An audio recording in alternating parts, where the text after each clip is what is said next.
Good morning, afternoon or evening wherever you are. I'm Paul Clark and welcome to my studio. Now just before we start, I've got a quick announcement. For the next sort of 8 weeks or so, I'm only going to be doing one tutorial every 2 weeks. It's just that we've got an awful lot of things on in this summer with the teaching, and I've got the cruise coming up, and I really didn't want to rush these videos because it's important to me that I keep the quality up. So I'm still very much committed to doing these free tutorials on YouTube each week just because I enjoy making them so much. So come early autumn, we'll be back to our weekly tutorials. And there's plenty of back content that I still have if you haven't seen. A link below in the description for my channel. So what have I got for you lovely people today? Well, the weather's getting nicer here in the UK, and I thought it's about time we got out and did some watercolour sketching. There really is nothing like it. So the first part of the tutorial will be outdoors, en plein air as it's known, and for the second part of the tutorial we'll be back here in the studio for a step-by-step tutorial. So come and join me on my little adventure.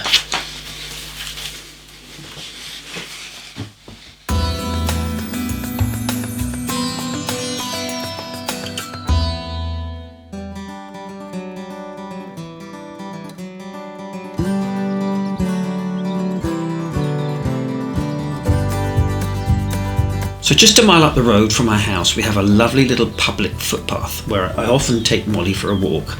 Now it's a beautiful place and I don't think I've ever come across another person once.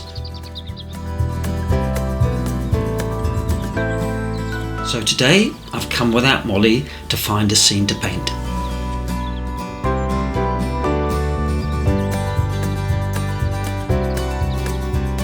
So looking across the fields you can see the pretty village of Dallington, where I intend to film part 2 of this outdoor series. So I thought it would make a really nice composition. Now I do have a full stand-up easel, but for this quick half-hour sketch I've just brought a couple of collapsible chairs and my Van Gogh on-the-go paint set. So for this sketch I'm speeding up the video as I intend to base the full tutorial today on the more detailed painting I'm going to do later back at the studio. So this is a very loose sketch and I'm trying to limit it to say only half an hour. I just want to get the essence and feel of the place, and it'll help me in the final painting back at the studio. Plus, what better way to spend the afternoon?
Okay, so for today's materials, my paper is some Langton Prestige, not sponsored of course. It's 100% cotton, 14 by 10 inches cold press, and it's on a block so it won't need stretching.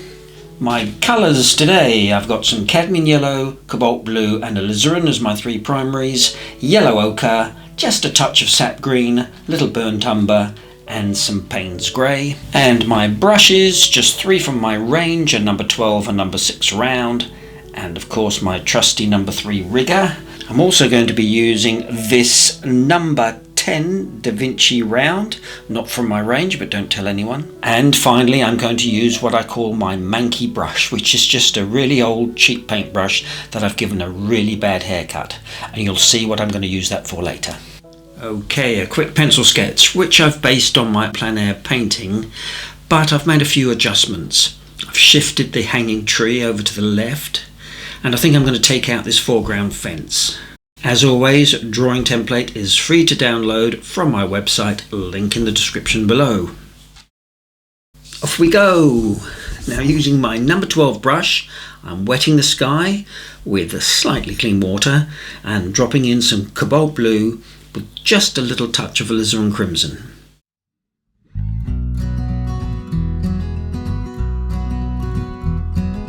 So here, what I want to do is just knock back the whiteness of the paper.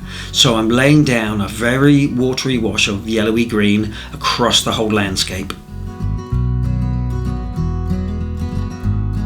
Now I'm going to be mixing all my greens today, mainly from cadmium yellow and cobalt blue. And there'll be just far too many mixes for me to list them all. So basically I'll mix in a small amount of cobalt blue into the cadmium yellow to get a nice bright yellowy green, and then just keep adding more blue to get the darker bluey greens. And I'll even occasionally add in a touch of sap green just to brighten up the colour.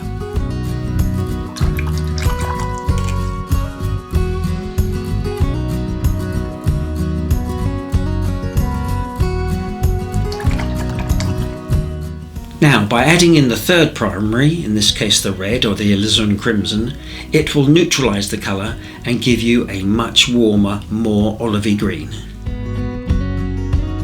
So that's what I'm doing in the foreground bank, letting the colours mix on the paper. And as you can see, that touch of bright sap green. Now it's my intention to really bring this bank forward, and I'm doing that by using fairly saturated colours. Sharpened end of the brush here to score and scratch in some fine grass details.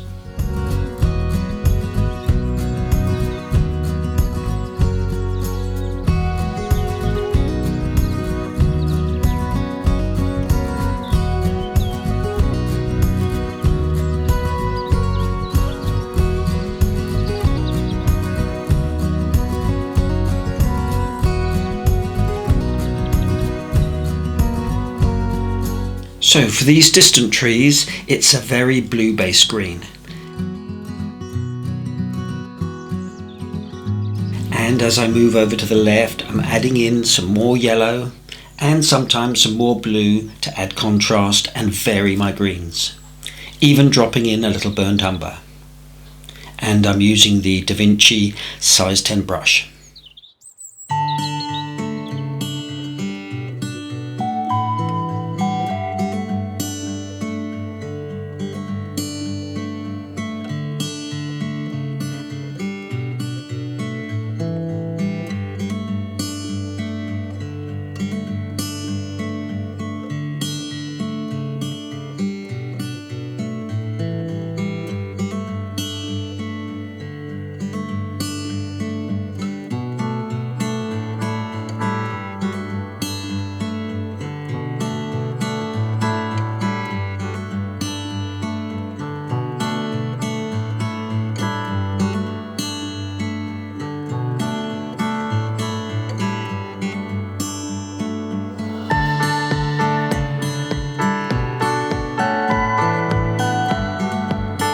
Now for the fields, and I'm using lots of green mixes, dropping in cool and warm colours, all done of course wet in wet.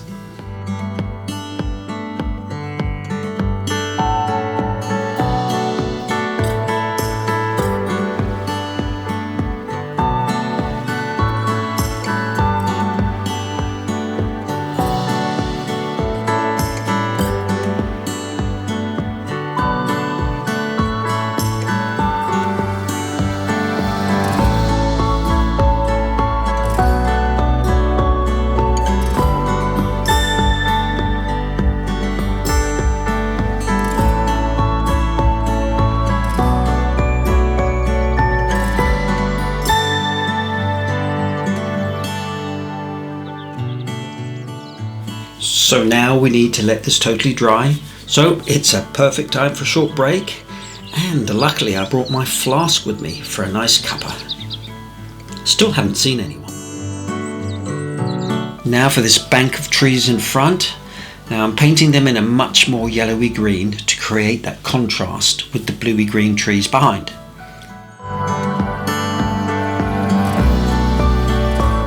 and adding in wet in wet darker values along the bottom.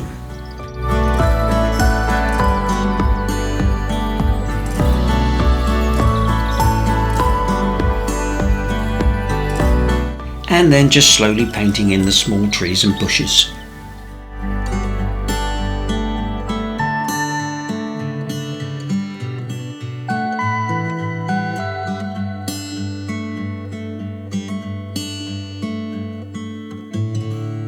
And now for these hedgerows, and this is very much a more bluey green, but adding in more yellow as I come towards the foreground.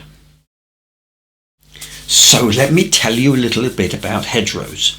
In the UK we have an estimated 435,000 miles of them, some dating back over 800 years.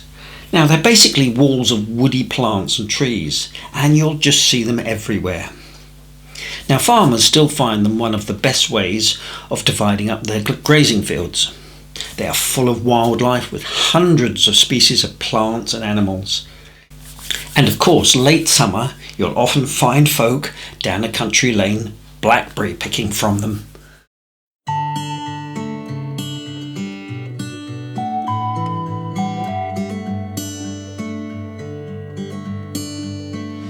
I've known since 17, you and me are meant to be, and I can't say I understand. I just wanna hold your hand. I don't believe diamond rings guarantee us anything, but promises always true. If I can't be there with you, and I'll stay till my breath goes away. I will stay till my breath goes away. I'll stay.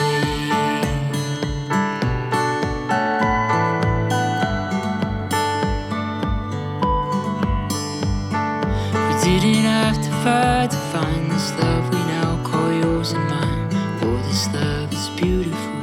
Baby, you are beautiful, and I'll stay till my breath goes away. I will stay till my breath goes away. Soon enough, we'll be old and gray.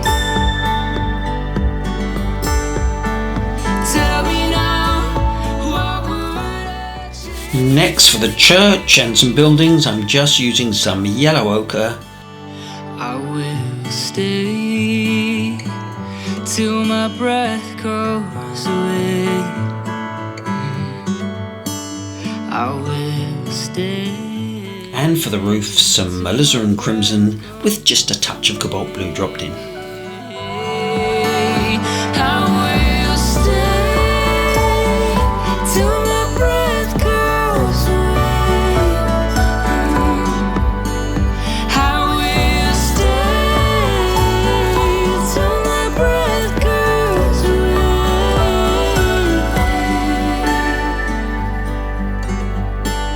I'll stay. I'll stay. Now it's time for my slightly out of focus manky brush, which I'm going to use for these overhanging branches. Now they're in the shadow, so a very dark value.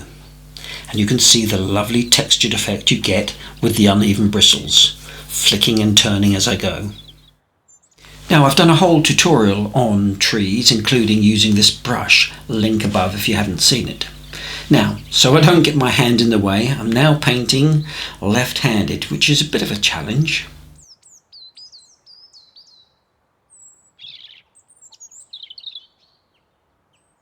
Now, of course, my trusty number 3 rigger for those spindly bits.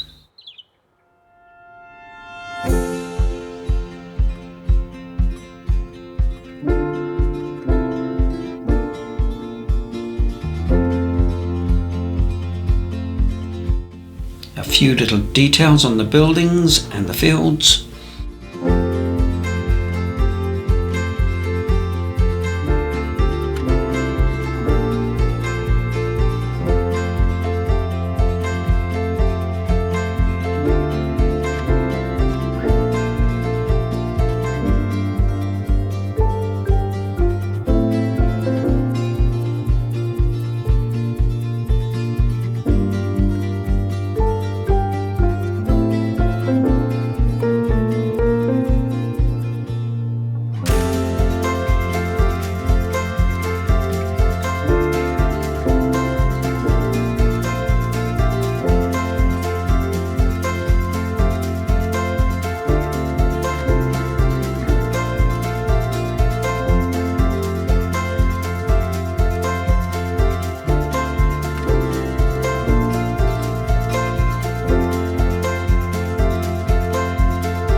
Now for these trees in the foreground, and again I'm using a wide selection of greens, but always starting with a more yellowy green and then dropping in wet, darker, more bluey colour on the left and along the bottom.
Picking up some dry brush texture here by laying it flat and dragging it across the cold press paper.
End of brush again to score in some finer details.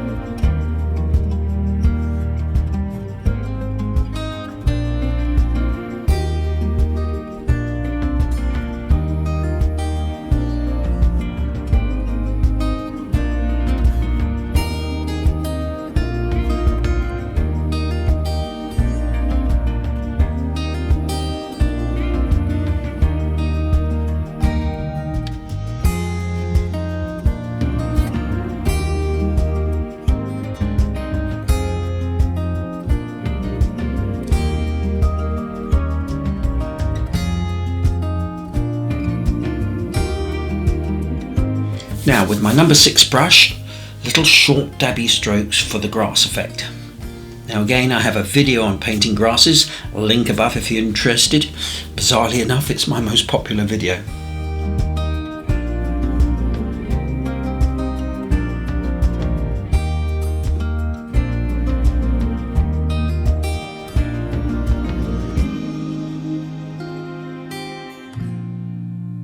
Oh, of course we need to add some texture, and nothing beats a little bit of random splattering.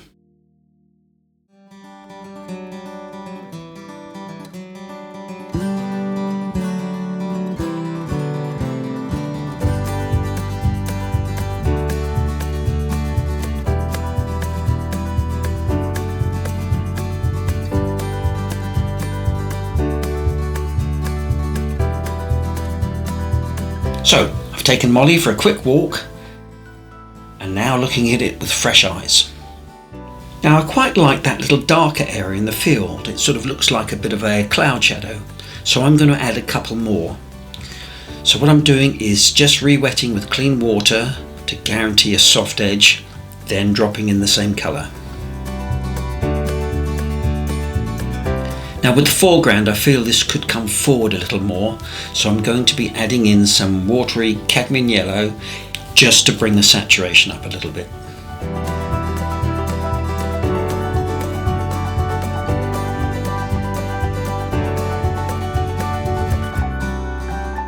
Final touches here with a beige coloured pastel pencil for a few trunk details.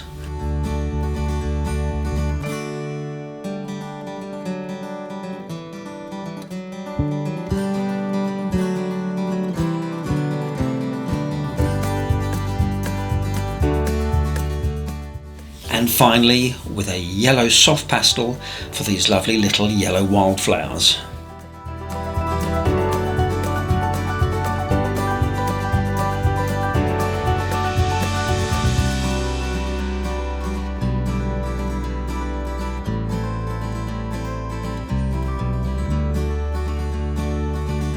There we go, all done.